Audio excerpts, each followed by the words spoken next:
তাহলে কি পুরুলিয়া বিধানসভা আসনে নির্দল প্রার্থী হিসেবে লড়াই করতে চলেছেন দিব্যজ্যোতি প্রসাদ সিংদেও? এই নিয়ে শুরু হয়েছে জোর রাজনৈতিক জল্পনা। এই বিষয়ে আমরা বিস্তারিত জানবো রূপসী বাংলা মিডিয়ার চিফ এডিটর দেবরাজ মাহাতোর কাছ থেকে। হ্যাঁ, একদমই তাই। ইতিমধ্যেই পুরুলিয়াতে শুরু হয়েছে রাজনৈতিক জল্পনা।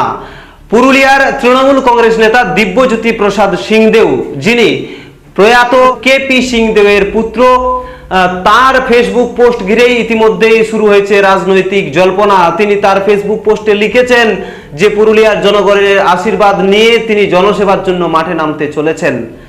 আজকেই তৃণমূল কংগ্রেসের প্রার্থী তালিকা ঘোষণা হয়েছে। পুরুলিয়া জেলা সহ সারা রাজ্যের তৃণমূল কংগ্রেসের প্রার্থীদের নাম ঘোষণা হয়েছে এবং পুরুলিয়া বিধানসভা আসনে প্রার্থী হিসেবে নাম ঘোষণা হয়েছে সুজয় বন্দ্যোপাধ্যায়ের।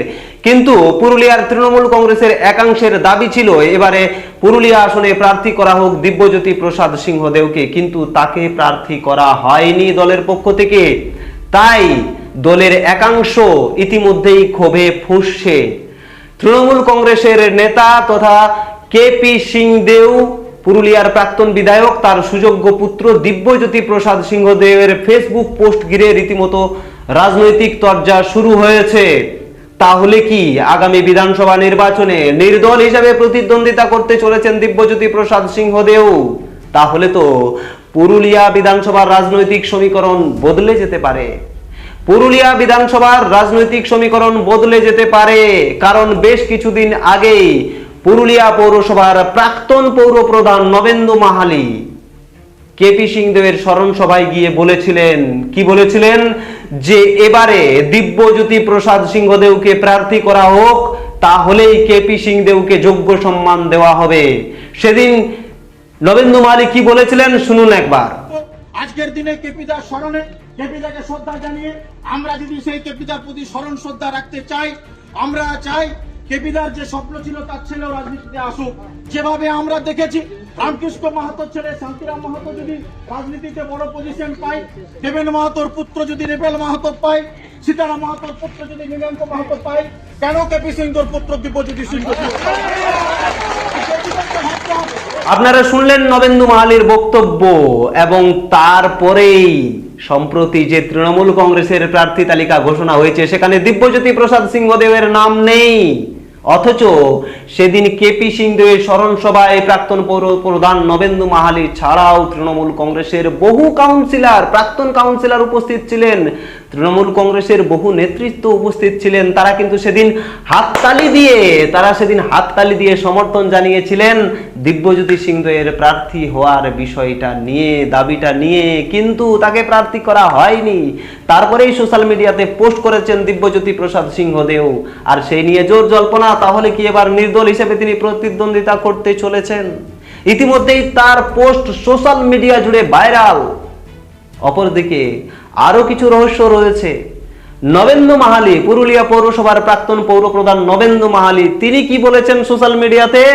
তিনি বলেছেন যে প্রার্থী নির্বাচন করে দল, অর্থাৎ দল প্রার্থী নির্বাচন করে, কিন্তু সেই প্রার্থীকে নির্বাচিত করে জনগণ, অর্থাৎ জনগণই শেষ কথা বলবে, এরকমই কিন্তু মন্তব্য করেছেন নবেন্দু মাহালি। আর এই নিয়েই কিন্তু আরো জোর চর্চা।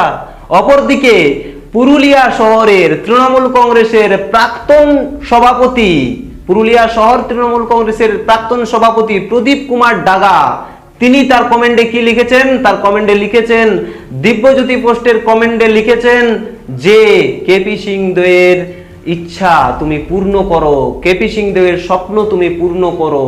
আর এই নিয়েই শুরু হয়েছে রাজনৈতিক জোর জল্পনা।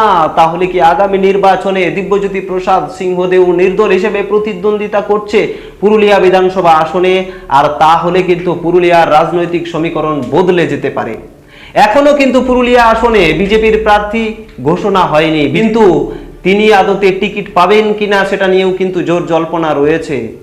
যদি বিজেপির বিধায়ক টিকিট পান তাহলে কিন্তু আলাদা সমীকরণ, আর যদি তিনি টিকিট না পান, যদি এখানে বিজেপির অন্য কেউ, যেরকম আলোচনার চর্চায় রয়েছে যে বিবেক রাঙ্গার নাম সহ বিজেপির আরো অন্যান্য বেশ কয়েকজন নেতৃত্বের নাম উঠে আসছে যে তারা প্রার্থী হতে পারেন, যদি সেরকমটা হয় তাহলে কিন্তু পুরুলিয়ার রাজনৈতিক সমীকরণ পুরো বদলে যেতে পারে, পুরো বদলে যেতে পারে পুরুলিয়ার রাজনৈতিক সমীকরণ।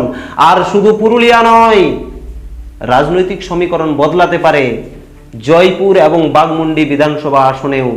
কারণ জয়পুরের বিশিষ্ট সমাজসেবী দিব্যজ্যোতি সিংদেও, সেখানেও আরো এক দিব্যজ্যোতি রয়েছে, তার কিন্তু ফেসবুক পোস্ট, তিনি পুরুলিয়ার সমস্ত তৃণমূল কংগ্রেসের প্রার্থীদেরকে শুভেচ্ছা জানিয়েছেন, কিন্তু তার পোস্টে দুটো নাম বাদ রয়েছে। তার পোস্টে দুটো নাম বাদ রয়েছে, জয়পুরের প্রার্থীর নাম বাদ রয়েছে আর বাঘমুন্ডির প্রার্থীর নাম বাদ রয়েছে। আর এই নিয়েও কিন্তু জল্পনা কমেনি, বরং জল্পনা বেড়েই চলেছে। এখন দেখার বিষয়, সামনেই 2026 বিধানসভা নির্বাচন। ইতিমধ্যেই তৃণমূল কংগ্রেস সমস্ত আসনে প্রার্থী ঘোষণা করেছে, কিন্তু বিজেপি এখনো প্রার্থী ঘোষণা করেনি সমস্ত আসনে। পুরুলিয়া, জয়পুর, বাঘমুন্ডি আসনে এখনো প্রার্থী ঘোষণা করেনি। তবে আসল খেলা তো এই 3 আসনে, আসল খেলা তো এই 3 আসনে, আসল খেলা এই 3 আসনে, পুরুলিয়া, বাঘমুন্ডি এবং জয়পুর, এই 3 আসনে। এখন আপনাদের সবার নজর, আমাদের নজর, পুরুলিয়াবাসীর নজর এই 3 আসনের দিকে। কি হতে চলেছে তার রাজনৈতিক সমীকরণ, অবশ্যই তার আপডেট পেতে আপনারা নজর রাখুন রূপসী বাংলা মিডিয়ায়। সব খবরের সমস্ত আপডেট আপনারা পাবেন। এবং আপনাদেরকে এও বলে রাখি যে রূপসী বাংলা মিডিয়া কারো তাবেদারি করে না, কথা হবে তো হবেই চোখে চোখ রেখে। যা খবর তাই আমরা তুলে ধরবো আপনাদের কাছে। দেখতে থাকুন রূপসী বাংলা মিডিয়া। আপনারা দেখছেন রূপসী বাংলা মিডিয়া। এখন একটা ছোট্ট বিরতি, ফিরে আসছি বিরতির পর। পুরুলিয়ায় পাত্রপাত্রী যোগাযোগের একমাত্র বিশ্বস্ত প্রতিষ্ঠান বিবাহ পরিচয়।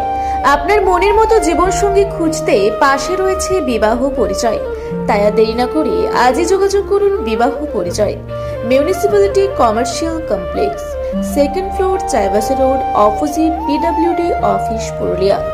মোবাইল নম্বর 9232440272। ফিরে এলাম বিরতির পর। আপনারা দেখছেন রূপসী বাংলা মিডিয়া।